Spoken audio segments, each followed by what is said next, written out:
ঢাকা সফররত দক্ষিণ ও মধ্য এশিয়া বিষয়ক মার্কিন সহকারী পররাষ্ট্রমন্ত্রী পল কাপুরের সাথে বৈঠক করেছে জামায়াতে ইসলামীর প্রতিনিধি দল। সকালে রাজধানীর গুলশানে জামায়াতের 5 সদস্যের প্রতিনিধি দলের সাথে পলের বৈঠক শুরু হয়। প্রতিনিধি দলের নেতৃত্ব দেন জামায়াতের নায়েবে আমির সৈয়দ আবদুল্লাহ মোহাম্মদ তাহির। সাথে ছিলেন সংসদ সদস্য মোহাম্মদ রফিকুল ইসলাম, ব্যারিস্টার আরমান, সাইফুল আলম মিলন ও সাবেক কূটনীতিক ও তত্ত্বাবধায়ক সরকারের পার্বত্য চট্টগ্রাম বিষয়ক উপদেষ্টা ডক্টর ইফতেখার আহমেদ চৌধুরী। সকাল 11টায় বিএনপির সাথেও বৈঠক করবে পল কাপুর। আর সকাল 10টায় এনসিপির সাথে মার্কিন সহকারী পররাষ্ট্রমন্ত্রীর বৈঠকের কথা থাকলেও সেটি স্থগিত করা হয়েছে।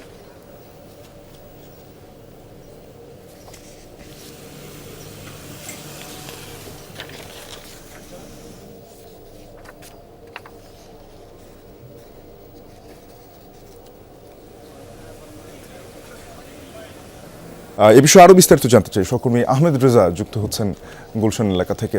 রেজা, জানাবেন যে জামায়াতের প্রতিনিধি দল এই বৈঠক শেষে কোনো ধরনের ব্রিফিং করেছে কিনা? এছাড়া বিএনপির সাথেও তো বৈঠক রয়েছে, আর এনসিপির সাথে যে বৈঠকটি ছিল সেটি কি কারণে স্থগিত করা হলো?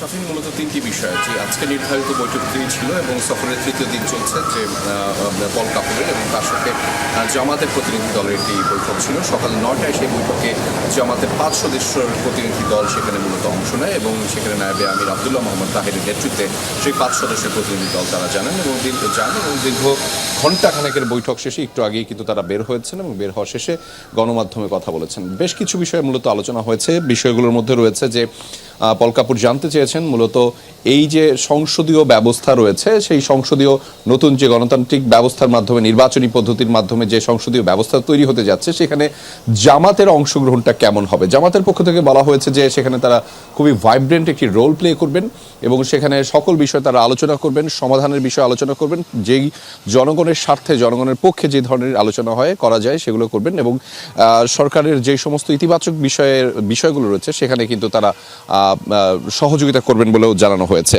একই সাথে আরেকটি বিষয় জানানো হয়েছে যে সংসদের ডেপুটি স্পিকারের বিষয়ে যে সরকারের পক্ষ থেকে আহ্বান জানানো হয়েছে, সেখানে জামাতের ভূমিকা কি হবে। খুব সরাসরি না বললেও অনেকটা বলেছেন যে ইতিবাচক হয়তো জামাত, এবং সেটি আজ 12টায় তারা সংবাদ সম্মেলনের মাধ্যমে তারা আনুষ্ঠানিকভাবে সেটি জানাবেন। এবং একই সাথে যে অন্তর্বর্তী সরকারের সময় যে চুক্তি হয়েছিল মার্কিন প্রতিনিধিদের সাথে, সেটি নিয়েও আলোচনা হয়েছে। সেটি পর্যালোচনা করার পরে জামাত আসলে সিদ্ধান্ত নেবে কি তাদের পক্ষান্তরটা কোন দিকে যাবে, সে বিষয়ে আলোচনা হয়েছে। তবে এনসিপির বিষয়ে যে উচ্চ পর্যায়ের প্রতিনিধি দলটি ছিল, তারা ঢাকার বাইরে থাকার কারণে সেই যে বৈঠকটি সেটি আসলে অনুষ্ঠিত হতে যাচ্ছে না। এরপর পরেই বিএনপির প্রতিনিধি আসছে, আমরা সেই তথ্যগুলো আপনার মাধ্যমে জানাবো দর্শকদেরকে। রেজা, অনেক ধন্যবাদ আপনাকে।